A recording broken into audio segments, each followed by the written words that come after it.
Hello दोस्तों, तो यहाँ पे हमें एपिसोड की शुरुआत में फिर से लाइट और मिस माकी का सीन दिखाया जाता है और लाइट मन में यही सोच रहा होता है कि चाहे कुछ भी हो, लेकिन इसको पता है कि सच क्या है।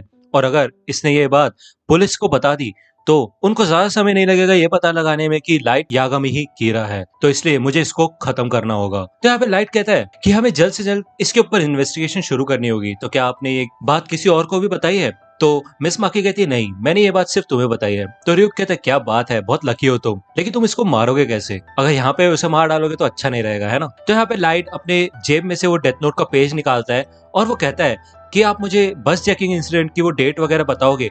तो मिस माकी कहती है कि हाँ, दिसंबर 20 को वो बस स्पेस लैंड के लिए निकली थी। तो यहाँ पे हमें दिखाया जाता है कि लाइट ने डेथ नोट के अंदर लिखा होता है शोको माकी सुसाइड 1 जनवरी 2007। उसने लिखा होता है कि शोकोमाकी किसी ऐसी तरह सुसाइड करे जिससे कि उसकी बॉडी भी किसी को ना मिले। और लाइट ये कहता है ऐसा करने से इसकी बॉडी भी किसी को नहीं मिलेगी, और अगर मिल भी जाती है तो लोग यही सोचेंगे कि उसके फियांसे के मरने की वजह से इसने भी सुसाइड कर लिया। लेकिन यहाँ पे रियुक कंटिन्यूअसली हंस रहा होता है और लाइट यही सोचते कि इसमें हंसने वाली क्या बात है, ये हंस क्यों रहा है। यहाँ पे हमें दूसरी ओर एल का सीन दिखाया जाता है और वो कहता है मुझे माफ करना कि मैंने तुम सबसे पूछताछ की, लेकिन मुझे अब पता चल चुका है कि तुम में से कोई भी कीरा नहीं है। तो चीफ पूछता है रियुजाकी, तुम्हें कैसे पता कि कीरा हम में से एक नहीं है? तो एल कहता है मैंने शुरुआत से ही कुछ ऐसे ट्रैप्स लगाए थे जिससे कि मुझे पता चल जाए कि तुम में से कोई एक कीरा है या नहीं, लेकिन अब उन सब की कोई जरूरत नहीं पड़ेगी।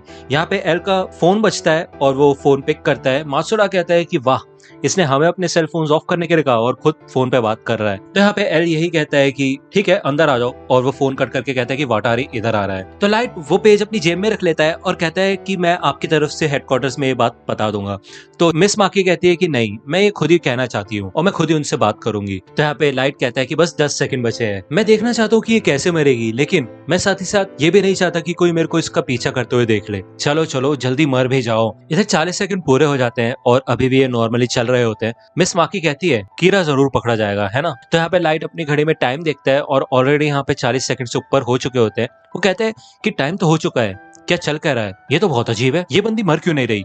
इससे पहले भी मैंने टेस्ट में ये देखा है कि मेरे को बस सुसाइड लिखने की जरूरत थी और विक्टिम खुद ही अपने आप को मार लेता था जैसे मैंने लिखा होता था, और ऐसा मैंने कई बार ट्राई किया है और मुझे पता है कि मैं विक्टिम्स को मरने से पहले कंट्रोल कर सकता हूँ। तो अभी ऐसा क्यों हुआ? यहाँ पे रियुक कंटिन्यूअसली हंस रहा होता है। तो लाइट सोचते है कि हाँ, रियुक ये तब से हंसे जा रहा है और काफी अजीब है, ये ऐसे हंसता नहीं है। और कमाल की बात यह है जब मैं मिस माकी से उसका नाम पूछा था तब भी वो हंस रहा था, और जब भी मिस माकी का नाम सामने आया है तभी वो हंस रहा था। इसका मतलब ये नकली नाम यूज कर रही है। यहाँ पे हमें दूसरी ओर वातारी का सीन दिखाया जाता है और वो इन सब के सामने आ चुका होता है। वो कहता है मैं वातारी हूँ। ये सब पूछते हैं कि आप पहले वाले आउटफिट में क्यों नहीं हो?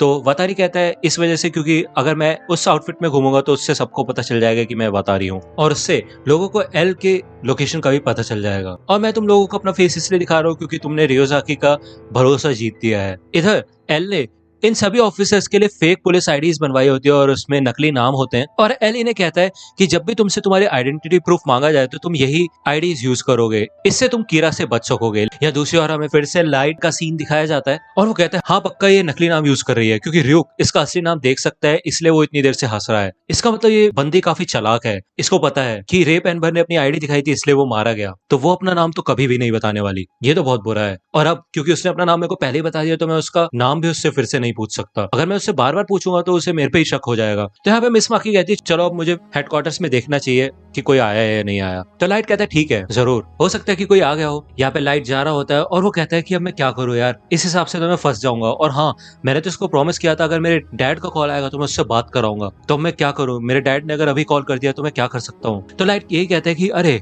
मैं भूल ही गया था, बस मेरे को यहाँ पे अपना सेल फोन ही तो स्विच ऑफ करना है ना, प्रॉब्लम सॉल्व, अब शांत रहो। अब बस मुझे उसका नाम पता लगवा रहा है। वैसे भी वो एक औरत है, उसकी पॉकेट में उसके पर्स में कहीं ना कहीं ड्राइविंग लाइसेंस या फिर कुछ होगा, ऐसी कोई आइडेंटिटी होगी जहाँ पे उसका असली नाम लिखा होगा। यहाँ पे लाइट सोचता है कि वो फोर्सफुली भी इससे आइडेंटिटी प्रूफ निकलवा सकता है, लेकिन वो यहाँ पे सीन क्रिएट नहीं करना चाहता, और वैसे भी वो बहुत ज्यादा चौकन्ना है। मुझे कोई ऐसा तरीका अपनाना है जिससे कि किसी को भी कोई शक ना हो। यहाँ पे पीछे रियुक होता है और वो कहता है कि लाइट मैं तुम्हें बता दूं कि आई डील हमेशा ओपन रहती है, बहुत आसान है, तुम्हें बस ऐसा फील होगा जैसे तुमने कॉन्टैक्ट लेंसेज लगा ली हो। तो लाइट कहता है क्या अपनी आधी जिंदगी वो भी इस बंदी का नाम पता लगाने के लिए? बिल्कुल नहीं, और चुप हो जाओ शिनिगामी। यहाँ पे मिस माकी रुकती है और पीछे मुड़ती है। वो कहती है आपको अभी भी पुलिस डिपार्टमेंट में कोई काम है क्या, क्योंकि मैं वहां पे अकेले ही जाना चाहती हूँ। तो लाइट कहते हैं हाँ समझ गया।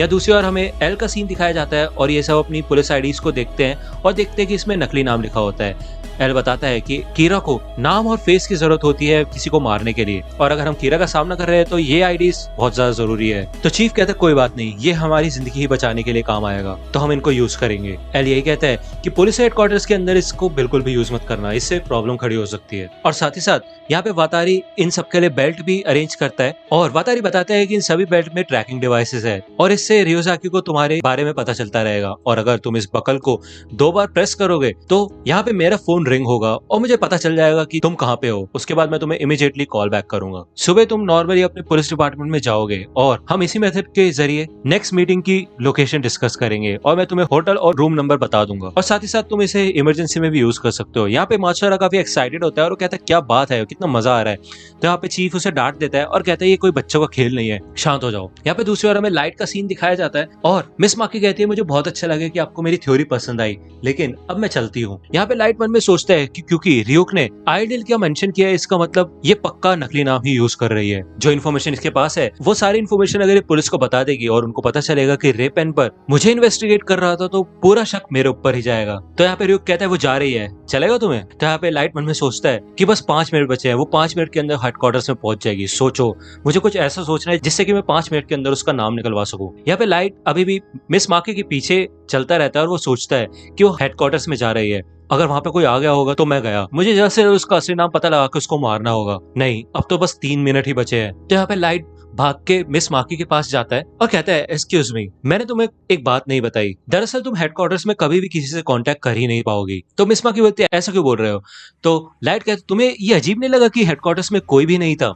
ऐसा होता है कहीं? अब मैं तुम्हें बता दूं कि कीरा इन्वेस्टिगेशन को इसी तरह डिजाइन किया गया है जिससे कि किसी को पता ही न चले कि कौन कौन इन्वेस्टिगेशन में शामिल है। अगर नॉर्मल लोगों को पता चल जाएगा कि टीम प्लानिंग कैसे चल रही है, तो पुलिस ऑफिसर्स के साथ भी वही होगा जो कि तुम्हारे फियांसे के साथ हुआ। इस वजह से तुम्हें यह कहा गया कि हेडक्वार्टर्स में कोई भी नहीं है। दूसरे शब्दों में कहूँ तो तुम्हें कभी भी किसी हेडक्वार्टर्स के ऑफिसर से बात नहीं करने दी जाएगी। तो रियोक कहता है क्या बात है लाइट, तुम तो कमाल के हो। तो मिस माकी कहते तो तुम्हें इतनी सारी इन्फॉर्मेशन कहाँ से मिल गई? तो रियोक कहता है नहीं, मैं अपने शब्द वापस लेता हूँ, ये भी काफी कमाल की है। तो लाइट कहता है लगता है तुमने मेरे पास कोई और चारा नहीं छोड़ा, मेरे को इसलिए पता है क्योंकि मैं टास्क फोर्स का ही मेंबर हूँ। तो मिस माकी कहती क्या, तो तुम क्या कहना चाहते हो कि तुम टास्क फोर्स में हो? तो लाइट कहता है हाँ, एल अभी टास्क फोर्स का इंचार्ज है, और एल को काफी परेशानी हो रही थी क्योंकि बहुत सारे ऑफिसर्स ने पहले ही हेडक्वार्टर्स में से नौकरी छोड़ दी है क्योंकि वो कीरा से डरते हैं, और मैं तो सिर्फ एक हाई स्कूल स्टूडेंट हूँ और मैंने पहले भी पुलिस की हेल्प की है 2 केसेस को सॉल्व करने में, और एल को ये बात पसंद आई। इस वजह से मैं हेडक्वार्टर्स में कभी भी जा सकता हूँ और मैं अपने हिसाब से इन्वेस्टिगेशन भी कर सकता हूँ। इस हिसाब से अभी जो भी लोग टास्क फोर्स के अंदर है उन सभी मेंबर्स को एल ने खुद चुना है और एल उन पे पूरा भरोसा करता है। यहाँ पे रियोक कंटिन्यूअसली हंस रहा होता है बहुत बुरी तरह, और मिस माकी कहती है कि हाँ मैं समझ सकती हूँ, लेकिन फिर भी मैं हेडक्वार्टर्स ही जाऊंगी, थैंक यू वेरी मच। यहाँ पे मिस माकी जाने लग जाती है। यहाँ पे दूसरी ओर एल इन सबसे कहता है कि अभी इस समय हेडक्वार्टर्स में कौन है? तो चीफ कहता है कोई नहीं। तो एल कहता है ये तो बहुत बुरा है, वहाँ पे एक ना एक इंसान तो होना ही चाहिए, फिर चाहे तुम शिफ्ट्स में जाओ। तो यहाँ पे चीफ आइजावा को भेज देता है हेडक्वार्टर्स के लिए, और दूसरी ओर हमें यहाँ पे लाइट का सीन दिखाया जाता है। वो कहते हैं मिस माकी रुको ना, एल से मिलना तो बिल्कुल नामुमकिन है। तो मिस माकी कहती है नहीं, वो मुझसे मिल लेगा। भले मैंने सिर्फ उसके ऑर्डर्स कंप्यूटर स्क्रीन से ही फॉलो किए थे, लेकिन 2 साल पहले अमेरिका में मैं एल के साथ एक केस पे काम कर रही थी। 3 महीने पहले तक मैं एक FBI एजेंट थी। तो लाइट बोलता है हाँ ये हुई ना बात, अब मैं इसको यूज कर सकता हूँ। तो लाइट कहता है कमाल है, जब भी तुम्हारे डिटेक्टिव स्किल्स इतने कमाल के हैं, तुम एकदम सावधानी से सारे काम करती हो और इतना सही तरीके से सोचती हो, शायद मुझे भी तुमसे कुछ सीखना चाहिए। तो यहाँ पे रियोक कहता है वाह, एक झूठ के बाद दूसरा झूठ, कमाल है। तो मिस माकी कहती है कि मैं तो किसी पे भी भरोसा नहीं कर सकती, इसलिए मैं खुद ही इस केस को सॉल्व करने में लगी हूँ, ना ही पुलिस पे ना ही टास्क फोर्स में, मैं सिर्फ एल पे ही भरोसा करती हूँ। मुझे लग रहा था अगर मैं हेडक्वार्टर्स में जाऊंगी और अपना नाम और फेस दिखा दूंगी तो एल मुझसे डायरेक्टली बात कर लेगा। तो लाइट कहता है कि फिर तुमने मेरे को ये बात क्यों बताई कि तुम एल से बात करना चाहती हो? तो यहाँ पे मिस माकी कहती है मैं तो हेडक्वार्टर्स में किसी से मिलना चाहती थी और जब मेरे को मिलने नहीं दिया गया तो मुझे गुस्सा आया। फिर मेरे को एक ऐसा इंसान मिला जिसने कहा कि वो लीड एग्जीक्यूटिव का बेटा है। नहीं नहीं, ये बात नहीं है, सच बताऊं तो तुम मुझे एल की तरह लगते हो, मुझे ऐसा महसूस हुआ कि तुम दोनों एक जैसे ही हो। तो लाइट कहता है कि हम ये केस एक साथ मिलकर सॉल्व करें, क्या तुम हमारी टास्क फोर्स में ज्वाइन होगी? क्योंकि हमें तुम जैसे लोगों की बहुत ज्यादा जरूरत है। अभी तो तुम नॉर्मल इन्फॉर्मेशन इकट्ठी कर रही हो, लेकिन तुम तो पहले एक FBI एजेंट थी ना, तो तुम तो सबसे ज्यादा टैलेंटेड हो और एल भी तुम पे भरोसा करता है। लेकिन टास्क फोर्स ज्वाइन करने के लिए तुम्हारे पास एक आइडेंटिफिकेशन होनी चाहिए और एक रिकमेंडेशन होनी चाहिए एक डिटेक्टिव की, और आखिर में तुम्हें एल की परमिशन मिलनी चाहिए। तो मिस माकी कहती है क्या तुम मुझे ज्वाइन करवाना चाहते हो? तो लाइट कहता है हाँ, शायद ये हमारी किस्मत में ही लिखा था कि मैं तुमसे आज मिलूं, तो मैं तुम्हें रिकमेंड करूंगा। यहाँ पे दिखाया जाता है कि आइजावा रास्ते में ही होता है और दूसरी ओर लाइट कहता है अरे मुझे माफ करना, शायद मैं ज्यादा एक्साइटेड हो गया, लेकिन अगर तुम इन्वेस्टिगेशन के अंदर आओगी तो आओगी कैसे, क्योंकि तुम्हारे पर्सनल काम भी है और तुम वैसे भी अमेरिका में रहती हो, तो शायद तुम्हारे लिए ये नामुमकिन होगा। तो मिस माकी बोलती है कि मैं वैसे भी अपने फियांसे के साथ अमेरिका में ही जाके रहती और इस स्प्रिंग में हम शादी करने वाले थे, लेकिन अब तो वो मर चुका है और अब मुझे नहीं पता कि मैं आगे क्या करूंगी। तो यहाँ पे लाइट मन में बोलता है बस यहाँ तक पहुंच गए ना, अब मुझे बस थोड़ी और इनकरेजमेंट देनी है। तो लाइट बोलता है अभी तो तुम बहुत जवान और बहुत खूबसूरत हो, तुम्हें इस खतरनाक इन्वेस्टिगेशन में नहीं जुड़ना चाहिए। तो मिस माकी बोलती है नहीं, मेरे को जुड़ना है और मेरे पास अब खोने के लिए कुछ बचा नहीं है, मुझे कीरा को पकड़ना है और यही मेरी जिंदगी का मकसद है, तो मुझे भी अपने साथ केस में इन्वेस्टिगेट करने दो। यहाँ पे र्यूक ये सब देख के पागलों की तरह हंसने लग जाता है और यहाँ पे लाइट उसको सुन के भी इग्नोर करता है और कहता है कि ये तो बहुत अच्छा है, तो मेरे को आपकी कोई पर्सनल आईडी या फिर कुछ और देखना होगा क्योंकि उसकी जरूरत पड़ेगी। तो मिस माकी बोलती है वैसे मैंने जो तुम्हें अपना पहले नाम बताया था वो मेरा असली नाम नहीं था, मुझे माफ करना। तो लाइट कहता है अरे कोई बात नहीं, मैं समझ सकता हूँ, तुम बहुत सोच समझ के चलती हो, इस वजह से तुम सबसे आगे रह सकती हो, लेकिन अभी के लिए तो प्रूफ की जरूरत पड़ेगी। तो मिस माकी कहती है कि ड्राइविंग लाइसेंस चलेगा? तो लाइट कहता है हाँ चलेगा। तो यहाँ पे मिस माकी अपनी आइडेंटिटी लाइट को दे देती है और यहाँ पे स्नोफॉल शुरू हो जाती है। उस स्नोफॉल के चलते यहाँ पे आइजावा आ रहा होता है और वो अपना अम्ब्रेला ओपन कर लेता है और यहाँ पे साइड में ही लाइट और मिस माकी खड़े होते हैं, वो अम्ब्रेला की वजह से उनको देख नहीं पाता। और यहाँ पे मिस माकी का असली नाम होता है नाओमी मिसोरा और यहाँ पे डेथ नोट के अंदर लाइट ने लिख दिया होता है नाओमी मिसोरा 1 जनवरी 2007 सुसाइड। वो ऐसे सुसाइड करेगी जिससे उसकी बॉडी भी किसी को नहीं मिलेगी। यहाँ पे साइड में से ही आइजावा निकल के जाता है और लाइट अपने डेथ नोट के पेज में सब कुछ लिख देता है और वो अपनी घड़ी को देखता है। नाओमी पूछती है कि मुझे माफ करना, क्या मैं तुमसे पूछ सकती हूँ कि तुम बार बार अपनी घड़ी क्यों देखते रहते हो?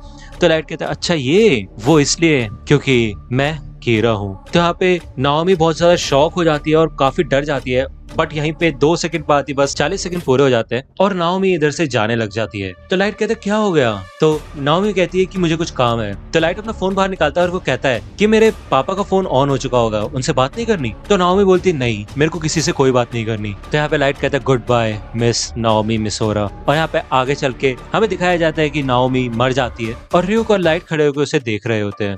तो दोस्तों आज की वीडियो के लिए सिर्फ इतना ही। आई होप कि आपको ये वीडियो पसंद आई होगी। अगर आपको ये वीडियो पसंद आई हो तो प्लीज लाइक कीजिए, अपने दोस्तों के साथ शेयर कीजिए और मेरे चैनल को सब्सक्राइब करना मत भूलिएगा। और अगर आप मुझे कांटेक्ट करना चाहते हैं तो आप मुझे इंस्टाग्राम पे कांटेक्ट कर सकते हैं, मेरे पेज की लिंक आपको डिस्क्रिप्शन में मिल जाएगी। मिलता हूँ आपसे अगले वीडियो में, तब तक के लिए गुड बाय।